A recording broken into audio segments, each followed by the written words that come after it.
Hello, good evening. I'm Lency Bongga from Showbiz Bongga.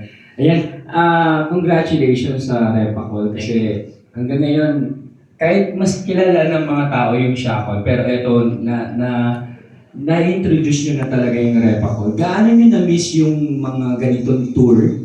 Kasi isa kayo sa mga humahataw noon talaga di ba?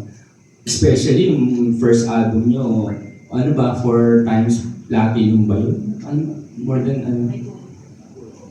Five. 5 times na. 20 full, yan.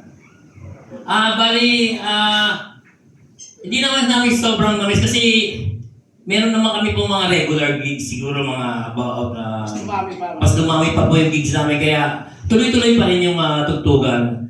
Siyempre, mas mamimiss namin yung sa broadcast lalo namin. Mas maganda yung tugtugan na. Yun nga, international kasi. Yes.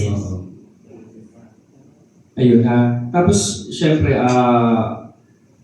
paano nyo na i-maintain yung kumbaga, yung lakas nyo pa rin? Paano nyo pa rin, yung grupo na ibuo pa rin?